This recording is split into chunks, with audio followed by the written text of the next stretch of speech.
Everyone, मैं हूँ आशी। आज मैं बात करूँगी ऐसी कुछ गलतियों के बारे में जो लोग करते हैं अपने घर का वास्तु करवाते वक्त। अगर आप मेरे चैनल पर पहली बार आए हैं तो जल्दी से सब्सक्राइब कीजिए रेड बटन पर क्लिक करके, और नोटिफिकेशन बेल को भी ऑन कर लीजिए जिससे आपको मेरी हर न्यू वीडियो सबसे पहले देखने को मिले। Okay, let's start. सबसे पहली जो गलती होती है वो है प्रॉब्लम।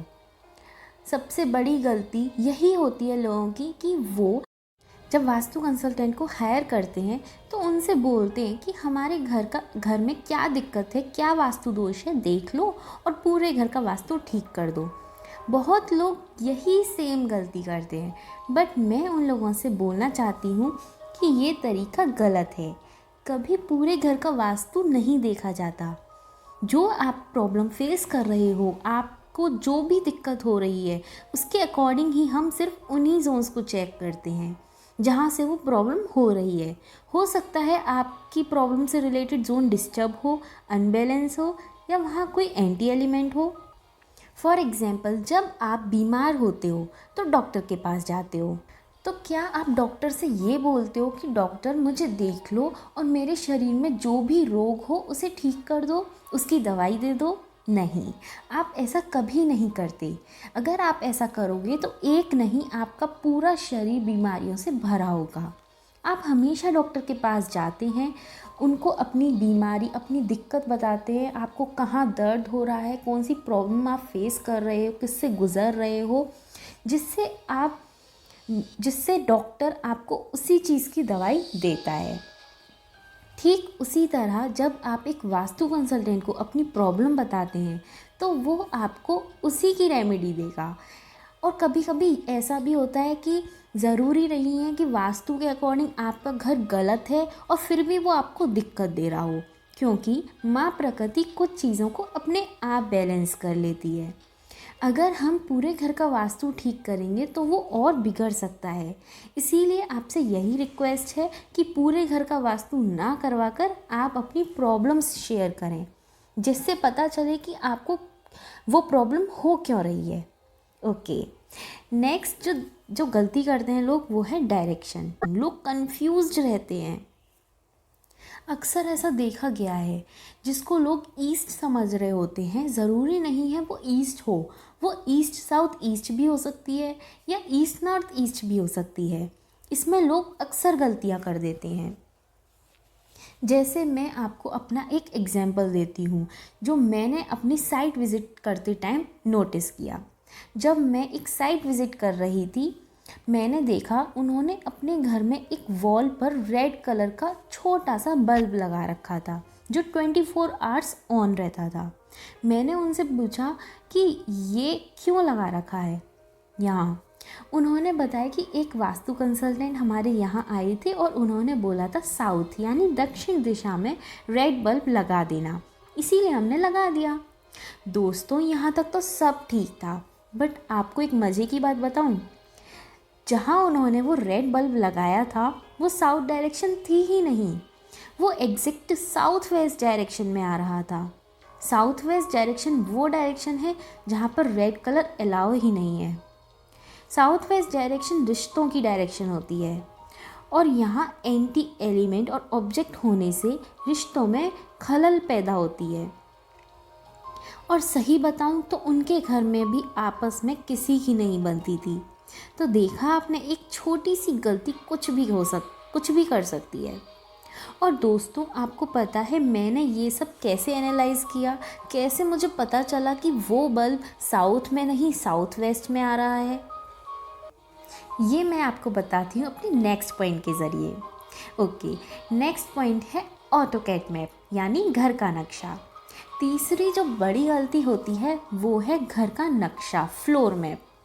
घर का प्रॉपर वास्तु करने के लिए, आपकी प्रॉब्लम्स को एनालाइज करने के लिए घर का फ्लोर मैप बहुत ज़रूरी है। बट इसमें कुछ लोगों को ऑब्जेक्शन होता है कि वास्तु करने के लिए नक्शे की क्या ज़रूरत है, 8 दिशाएं तो है देखनी है। लो मैं बता देता हूँ, यहाँ उत्तर है, यहाँ दक्षिण, यहाँ पूरब, यहाँ पश्चिम।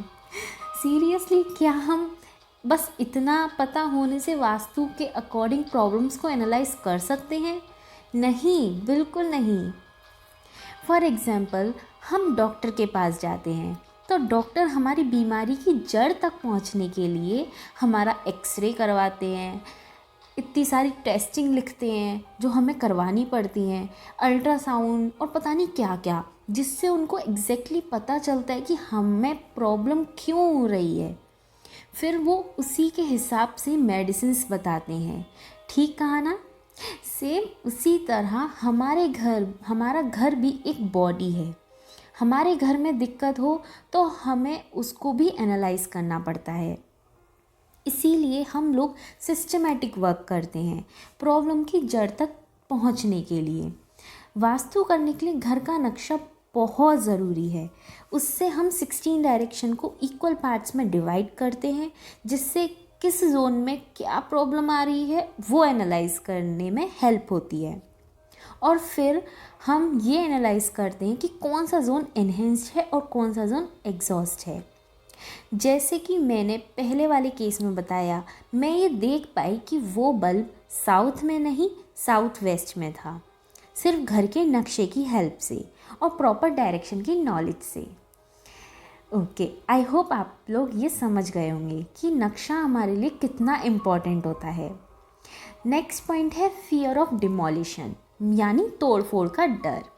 दूसरी जो एक और गलती ऑब्जर्व की जाती है लोगों के अंदर, वो ये कि उनको लगता है कि अगर वास्तु करवाएंगे तो घर में तोड़फोड़ करवानी पड़ेगी। एक्चुअली ये गलती नहीं, ये एक मिथ है।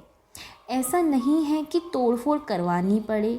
हम बिना तोड़फोड़ के वास्तु रेमेडीज़ करते हैं।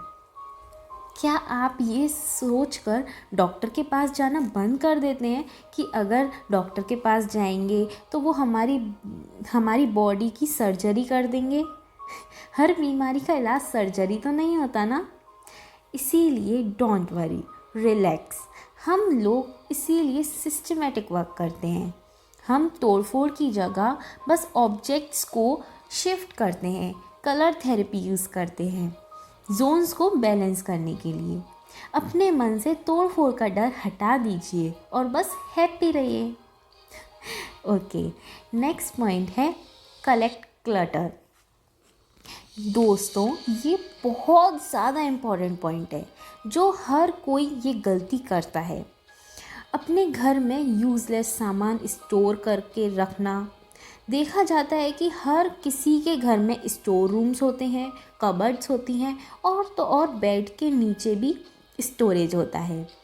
और हमें ये पता है कि उसमें यूज़फुल सामान कितना है और यूज़लेस सामान कितना।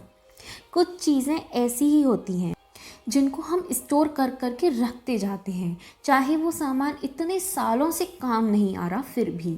उसमें कुछ आइटम्स तो ऐसे भी होते हैं जो ख़राब हो चुके हैं, जैसे डैमेज हो चुके हैं, जैसे electronic items, wires, books, magazines, clothes, empty boxes etcetera. हम अननेसेसरी क्लटर इकट्ठा करके रखते रहते हैं और भूल जाते हैं। लोग सोचते हैं अरे स्टोर रूम में ही तो रखा है, कर लेंगे साफ जब टाइम मिलेगा। आपको पता है ये कितना डेंजरस है? मैं आपको एक बात पूछूं, जब आपके शरीर में कचरा इकट्ठा हो जाता है तो ज़रूरत होती है ना उसको शरीर से बाहर निकालने की, वरना हमारी तबीयत ख़राब होने लगती है। पेट में दर्द, सर में दर्द, माइंड काम करना बंद कर देता है, कुछ अच्छा नहीं लगता, इरिटेशन और ना जाने कौन कौन सी हेल्थ प्रॉब्लम्स हो सकती हैं, है ना। ऐसे ही हमारे घर होता है। घर भी एक बॉडी है, जैसे कि मैंने पहले बताया था। तभी तो हम उसके 5 तत्वों को बैलेंस करते हैं। अगर हमारे घर में हम खुद ही प्रॉब्लम्स क्रिएट करेंगे, इतना कचरा स्टोर कर करके रखेंगे, तो ऑब्वियस सी बात है आपकी हेल्थ पर असर पड़ता है, आपके करियर पर असर पड़ता है, बिजनेस पर, इनकम पर, रिलेशंस पर, हर चीज़ पर। तो आज से, अभी से आपको ये गलती नहीं करनी है। मेरा मोटिव हमेशा यही रहता है कि मैं आपकी हेल्प कर सकूं। अगर वीडियो अच्छी लगी तो लाइक कीजिए, और अगर आपको पता है आपके दोस्त, रिलेटिव्स या कोई भी ऐसी मिस्टेक्स करते हैं, या आप जानते हैं उन लोगों को जो अपने घर में क्लटर स्टोर करके रखते हैं, उन लोगों को ये वीडियो ज़रूर भेजिए। और उनकी भी हेल्प कीजिए। शुक्रिया।